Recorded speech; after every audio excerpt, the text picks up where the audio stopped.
Welcome to Serial Napper, the bedtime podcast for people who fall asleep to true crime.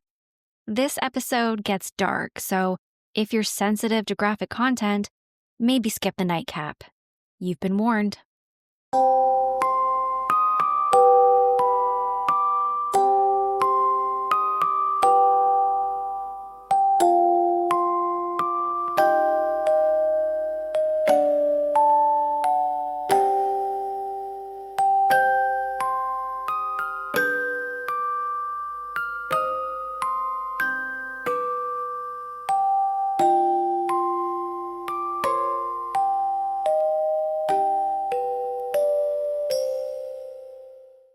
Hey everyone, my name is Nikki Young, and this is Serial Napper, the true crime podcast for naps.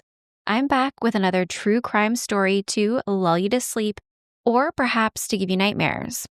Some stories don't wait for you to choose them. They grab you by the throat the second that you hear them. Daisy Coleman's story was one of those for me. It's not a murder case, but it is one of the most devastating, preventable tragedies we see again and again, and pretending it's rare is part of the problem. We need to talk about it. Before we go any further, I need to give you a trigger warning. This episode discusses rape, suicide, and the long-reaching trauma that comes with both. Please take care of yourself. If this isn't the episode for you, it's okay to skip it. This is the story of Daisy Coleman, her life, her death, and everything the world should have done differently. And just so you know, what you're about to hear is a high-level look at her case. If you want the full, unflinching version, go ahead and watch the 2016 Netflix documentary, Audrie and Daisy. I think everyone should watch it. Daisy and the other young women featured, they deserve to have their stories heard exactly as they told them. So once you're done, go check it out. Now, picture this. It's the middle of winter in a quiet Midwestern town. The streets are silent. The sky is heavy with cold. A single porch light glows in the early morning dark. And lying on that porch is a 14-year-old girl, barefoot, barely conscious, freezing in sub-zero temperatures. Inside a warm house just a few streets over, the boys who put her there are climbing into bed, texting their friends, thinking about football practice in the morning. This is a case that Maryville, Missouri has spent years trying not to talk about. And once you hear it, you'll understand exactly why. So, dim the lights, put your phone down, and listen to the story of Daisy Coleman's lifelong battle. And if you've ever wondered how a community can twist itself into a pretzel to protect the powerful, buckle up. Maryville practically invented the Olympic sport. So, let's jump right in. When it comes to life, some people are dealt a terrible hand of cards. And Daisy Coleman, her deck was stacked with tragedy long before the night that changed everything. Catherine Daisy Coleman, better known as Daisy, was born on March 30th, 1997 to Melinda and Michael Coleman.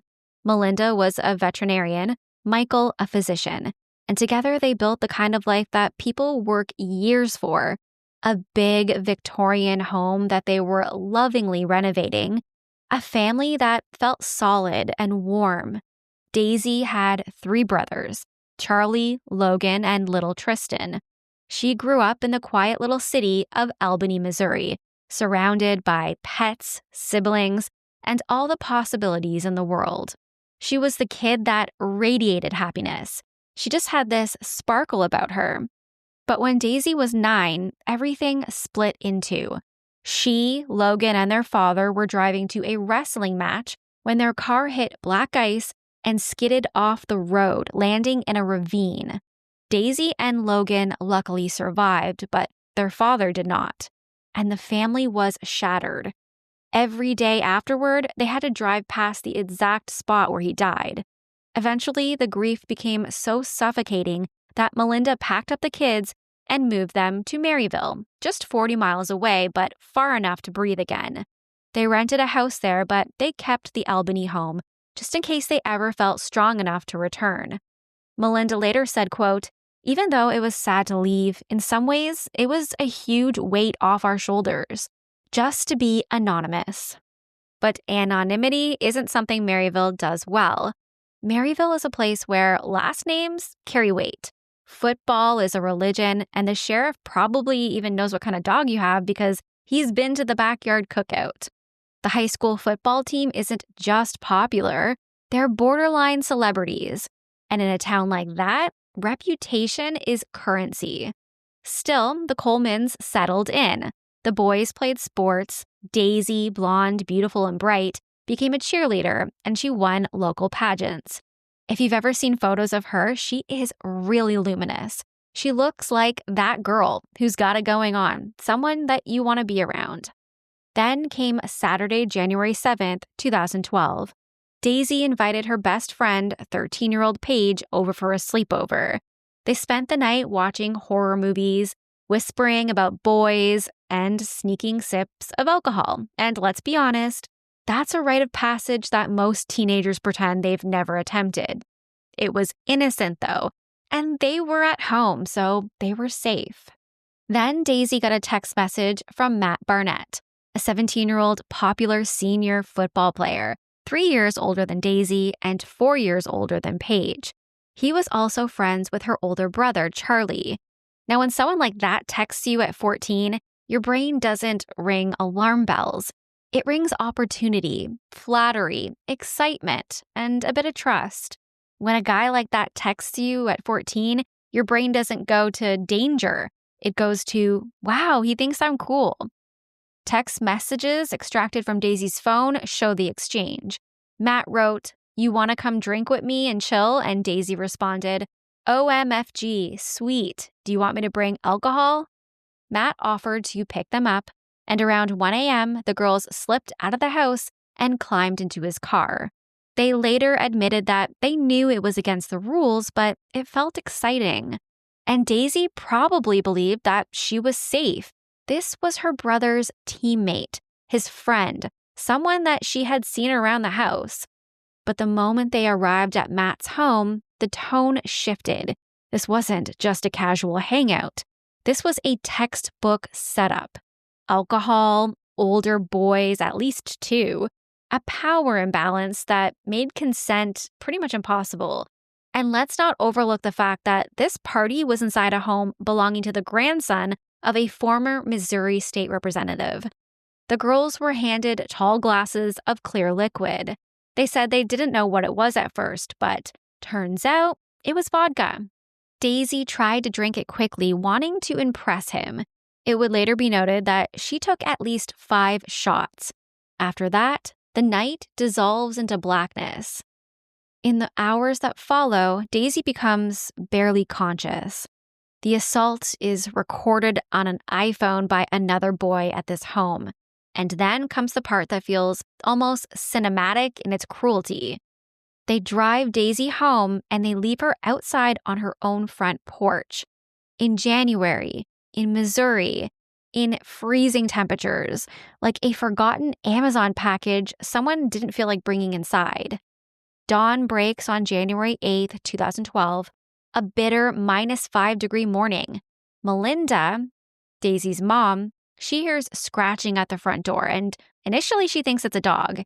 Instead, she opens the door to find her 14-year-old daughter, barely conscious, blue-lipped and frozen, wearing only yoga pants and a t-shirt.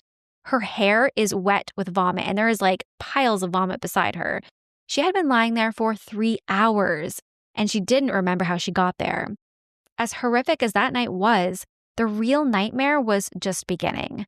Melinda carried Daisy inside, desperate to get her warm, and she ran a bath to try to get her conscious again. But the moment she undressed her and saw the red marks on her daughter's body, her stomach dropped.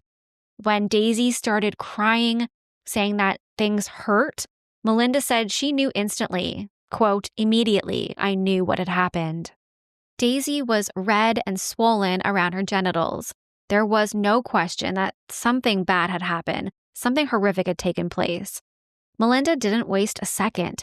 She took Daisy straight to the hospital, where doctors confirmed every parent's worst nightmare. Daisy had been raped.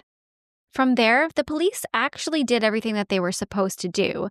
Evidence was collected, phones were seized, statements were taken, and Matthew Barnett, the 17-year-old football star whose grandfather just happened to be a well-connected former Missouri state representative, he was arrested and charged with sexual assault and endangering the welfare of a child. Now, Matt claimed that the sex was consensual, that Daisy was fine that night, that she wasn't too intoxicated. He also claimed that when he picked her up in those early morning hours at her house, she was already buzzed, but not drunk. According to Matt, after they hooked up, that's when Daisy started drinking, not before. And that little detail, whether Daisy was impaired before or after the encounter, it's important because Missouri law states that a 14-year-old girl cannot consent to sex if she's incapacitated. But as investigators dug deeper, they discovered that Daisy's best friend Paige, remember, just 13 years old, she had also been sexually assaulted that night by another boy in the Barnett home. Then came the iPhone bombshell. One of the boys there had filmed Daisy's assault on an iPhone. Several kids at the school, they admitted to seeing the video, but apparently it was deleted, so it was never actually reviewed by the police, which is weird. They didn't seem to be able to recover it. I don't know everything that there is to know about technology, but usually when you try to delete something, it's never truly gone, and police are usually able to recover it. But in this case, they couldn't. Nonetheless, Sheriff Darren White said that he felt confident that this was a slam dunk case. He even bragged about how quickly everything came together. He said, quote, "Within 4 hours, we had obtained a search warrant for the house and executed that. We had all of the suspects in custody and had audio/video confessions." It was all right there in the police reports. The boys admitted that Daisy was unconscious that night. She couldn't walk, she couldn't talk, and that's why they had to carry her to the car to drive her home. They carried her into her yard. Then they left her outside in the freezing cold like a discarded object. Now, you would think that this was one of the rare cases where justice would actually be straightforward, but this is Maryville, and Maryville doesn't work like that. As the investigation moved forward, Daisy tried to keep her head down at school, but she never stood a chance. Matt was popular, beloved, and protected by the unwritten rules of small-town football royalty. Daisy, on the other hand, was an outsider and painted as the problem. Kids and adults, because adults can be just as cruel, went after her on Facebook and Twitter. They called her a liar. They told her to hurt herself. The harassment was non-stop. One girl even showed up to a dance competition wearing a homemade shirt that read, "Matt 1, Daisy 0. There were reports that iPhone video was being passed around. Yet when it came time to present evidence to the police, that video had mysteriously vanished. And officials claimed it could not be recovered, which again is odd, right? Considering digital footprints are usually damn near impossible to remove from the universe completely. But here, apparently, it's gone without a trace. Meanwhile, Daisy's entire family became collateral damage. Melinda was fired from her job at the local vet clinic because her employer just didn't want to deal with the attention. Daisy was suspended from the cheer squad, and she began spiraling. She even attempted suicide. And then, just 2 months after the assault, prosecutor Robert Price dropped all the charges. Lack of evidence, he said.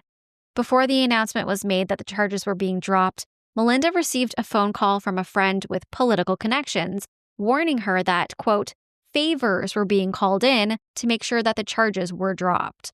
Matt's grandfather, the former state representative, he denied having anything to do with it, but it is a little bit suspect. Despite overwhelming evidence that Daisy was incapacitated that evening, Matt Barnett was never charged with felony sexual assault. Missouri's statutory rape law didn't apply here because Daisy was 14 years old. But the felony statute that does apply, the one that makes sex non-consensual if the victim is incapacitated by alcohol, that was apparently treated as optional. Instead, Matt pleaded guilty to a misdemeanor child endangerment charge. No sex crime on his record. His 4-month jail sentence, it was commuted to probation. A year later, when asked about the way his office handled the case, Sheriff White said that Daisy's mother, quote, clearly has issues. We did our job, he added. We did it well. It's unfortunate they are unhappy. I guess they're just going to have to get over it. Get over it. That's what Daisy and her family were told, explicitly and implicitly, again and again. Can you imagine talking that way to a sex assault victim? And that right there sums up exactly how this case was handled. Like it was nothing. Like Daisy was an inconvenience. Like the boys were just being boys, and the girl they left freezing on her porch was simply overreacting. Daisy, a child who had been victimized, was recast as the villain in her own story. Now, let's just zoom out of this case for a second. We're in the early 2010s, a cultural movement where America was slowly waking up to something it had politely ignored for way too long. The way that teenage boys, especially the shiny future leader types, they were protected at all costs, while the girls that they harmed were treated like collateral damage. This was the era of Steubenville, where a 16-year-old girl was sexually assaulted by 2 football players. This was the era that would soon explode with Brock Turner. Now, if you remember the Brock Turner case, you remember the formula: a high-achieving golden boy with a bright future, a young woman whose life was shattered, and a justice system that treated her trauma like an inconvenience and his reputation like a national treasure. Maryville was no different. It just happened earlier, and it happened to Daisy. Once the charges were dropped, the entire town seemed to slip into a trance where protecting Matt Barnett mattered more than protecting a 14-year-old girl left freezing on her porch. Daisy became the enemy, the problem, the girl who ruined a nice boy's future. Just when it seemed like Maryville had successfully slammed the door on Daisy's case, something happened that forced the door right back open. And honestly, the town never saw it coming. Enter Anonymous. Yes, that Anonymous. The hacktivist collective known for their cryptic videos and their ability to terrify entire police departments all from behind a keyboard. In early 2014, after hearing about the dropped charges, the missing evidence, i.e. the iPhone footage, and the harassment that Daisy and her family were enduring, Anonymous stepped into the story like a digital wrecking ball. They released a video calling out Maryville officials, accusing the town of a cover-up and demanding that the case be reopened. And they didn't just make noise, they made threats. Anonymous warned that unless justice was pursued, they would leak personal information connected to the case, including the identities of those that they believed helped bury it. They posted documents. They amplified Daisy's story across every platform that they touched. They mobilized thousands of people online who had never even heard of Maryville, Missouri before that moment. And suddenly, Maryville had a national spotlight shining directly at its face, the exact thing the town had been trying to avoid from the very beginning. Now, whether you love or hate what hacktivist groups stand for, their involvement made one thing impossible to ignore. This was no longer just a local scandal. This was a case that had captured the attention and the outrage of an entire country. The pressure they created forced major news outlets to start digging. It forced officials to answer questions that they had hoped would just go away. And it reshaped Daisy's story from a quiet, local, closed investigation into a full-blown national conversation about teen sexual assault, power, and the lengths that some communities will go to protect their own. Anonymous didn't solve the case, unfortunately, but they made damn sure that the world knew Daisy Coleman's name. Unfortunately, it didn't really stop the bullying. Daisy received threats, a lot of them, a lot of online harassment, constant attacks from kids that she went to school with, and adults who should have known better. One person tweeted, "F yeah, that's what you get for being a skank." The harassment of the Coleman family got so bad that they left Maryville to return to their family home in Albany. However, soon after, the home that they had left behind in Maryville, it mysteriously burned down. Thankfully, no one was living in it at the time. It was empty and it was up for sale. Now, the cause of the mysterious fire, it's been listed as undetermined, as in no one really tried to figure out why. No one pushed. No one wanted to.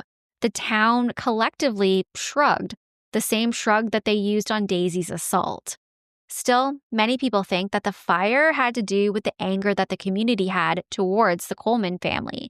It was a warning, like, don't come back here. While the criminal case in Maryville collapsed faster than anyone could blink, the Colemans didn't stop fighting. They refused to let the town's silence be the final word. So, Daisy's family filed a civil lawsuit, one aimed not just at the boys involved, but at the adults and the institutions that helped make the cover-up possible.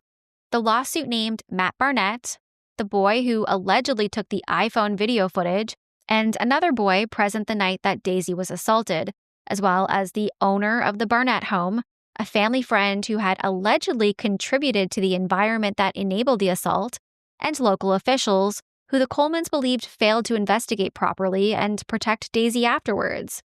It was a bold move, especially in a community that had already turned its back on them. And while the lawsuit ultimately didn't go very far, its existence mattered. It showed just how determined the family was to seek accountability through every avenue left to them.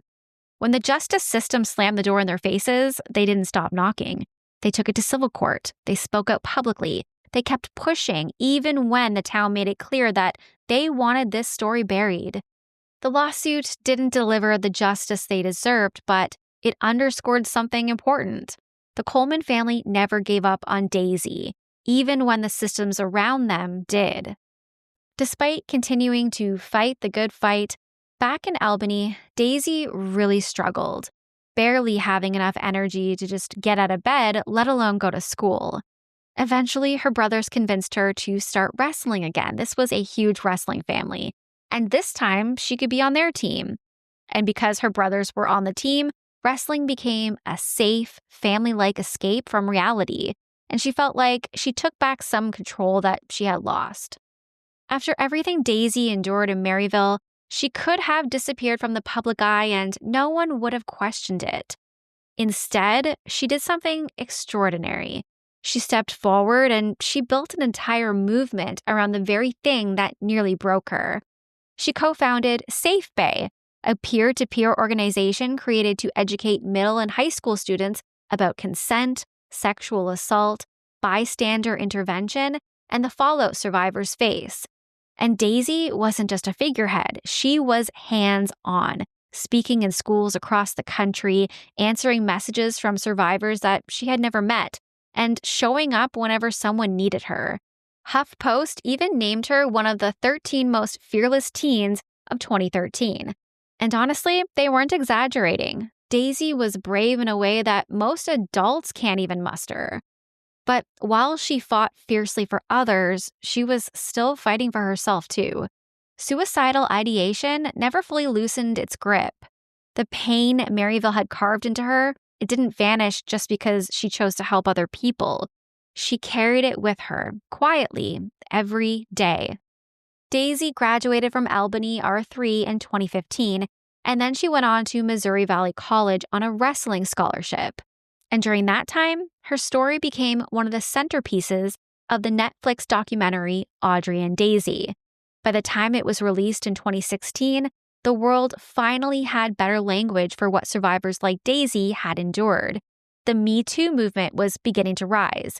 People were starting to challenge victim blaming instead of parroting it.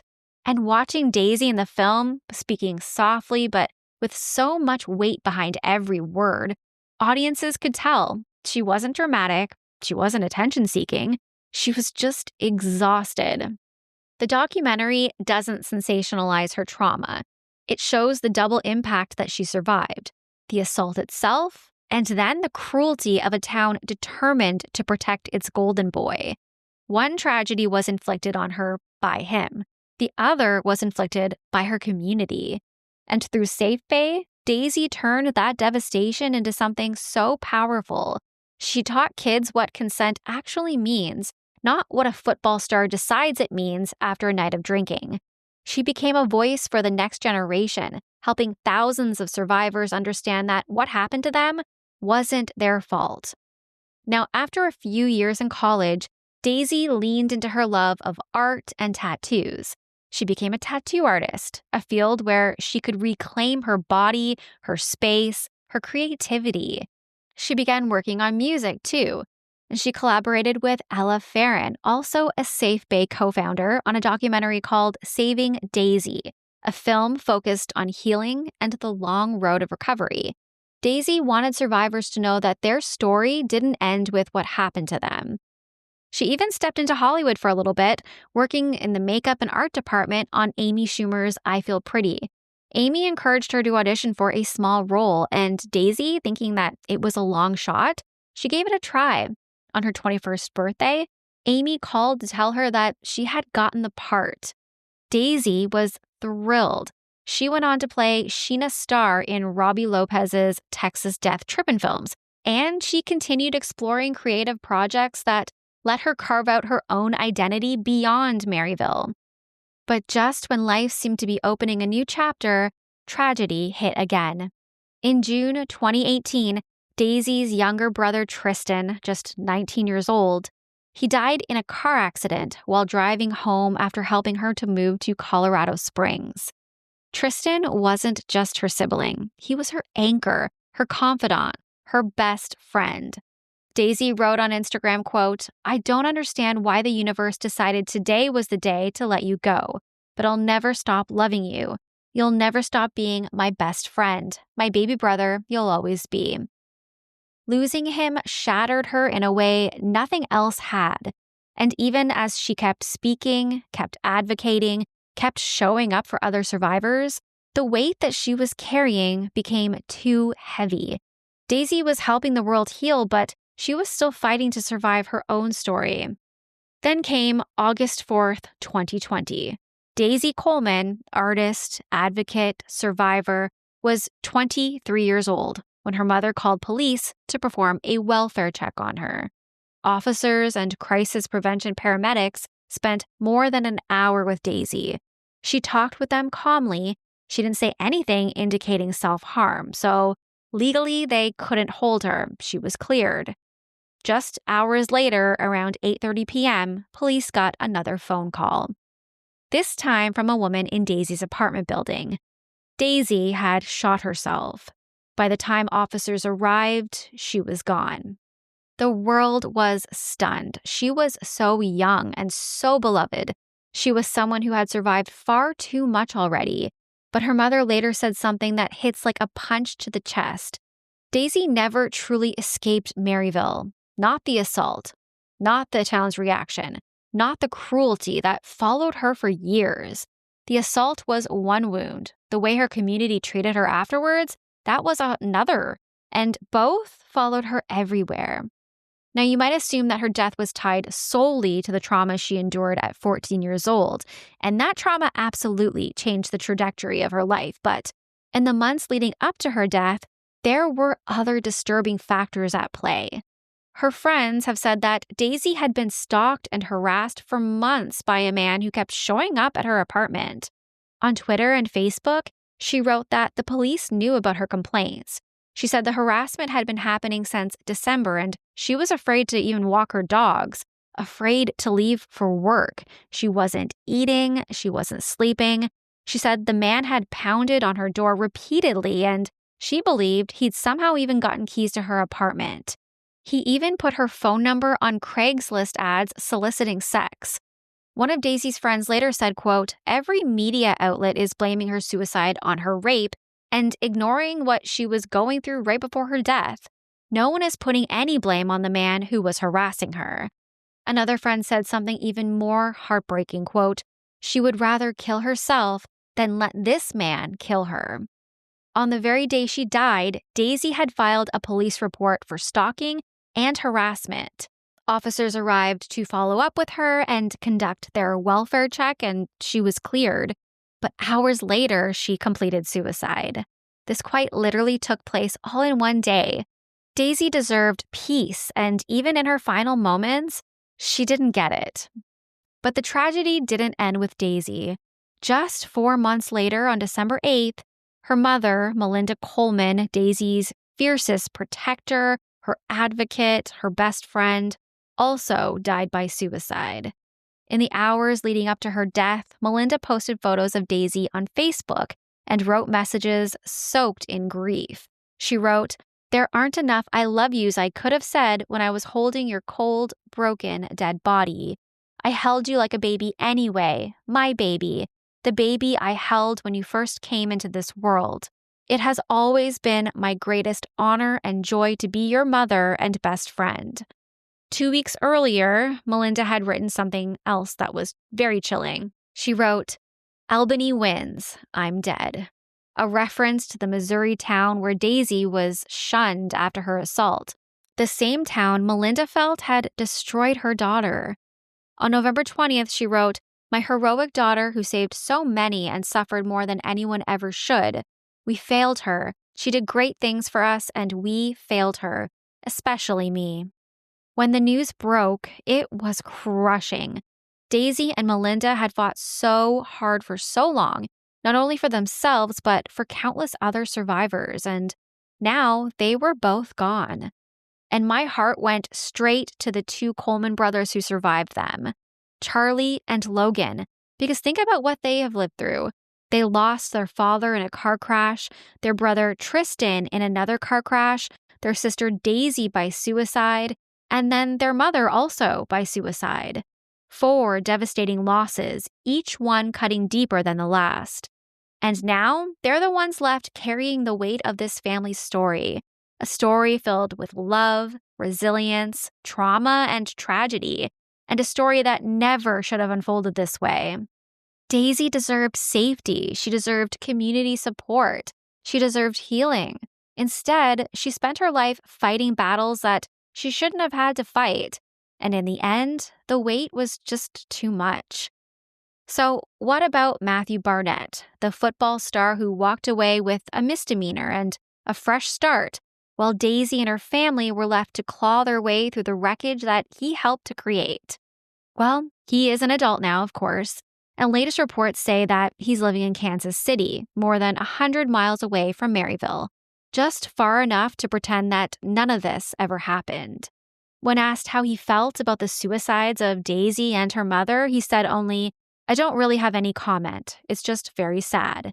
He added that although he's good, being accused of rape was difficult, saying, quote, "I still struggle with it, but I'm okay." Now, he still denies that the assault wasn't consensual. Whether he truly lacks the self-awareness to grasp the gravity of his actions or he simply refuses to, we may never know. But here's what we do know. Daisy's story, it forces us to confront what happens when justice bends for the powerful, when survivors are treated as inconveniences, when institutions care more about reputations than they do about children. And it forces us to ask the questions that sit heavy on our chest. Would Daisy still be here if adults had done the right thing the first time? If the case hadn't been dropped? If a political machine hadn't snapped into formation to protect a teenage boy at all costs? We don't get those answers, but we do get her legacy. SafeBAE continues to educate students nationwide. Documentary Audrie and Daisy, it continues to reach classrooms and living rooms and survivors who finally feel seen. And people still come forward because Daisy gave them the courage to open their mouths and say, "This happened to me too." She changed the world, even though the world never gave her enough time. This was never just a story about one night. It was a story about a system, a familiar one, cracking exactly where it always does, under the weight of a name, money, and power. So, watch the documentary, hear Daisy's voice, carry her story with you, and be the person who speaks up when someone else can't. If you or someone you know is considering suicide, please contact the National Suicide Prevention Lifeline at 1-800-273-TALK. You are very much loved. That's it for me tonight. If you want to reach out, you can find me on Facebook at Serial Napper. You can find my audio on Apple or Spotify or wherever you listen to podcasts. I post all of my episodes in video format over on YouTube, so go check it out. I'm also on Patreon. If you'd like to get your Serial Napper episodes early and ad-free, head on over to patreon.com/serialnapper. Until next time, sweet dreams, stay kind, and remember, silence protects predators, not survivors. Bye.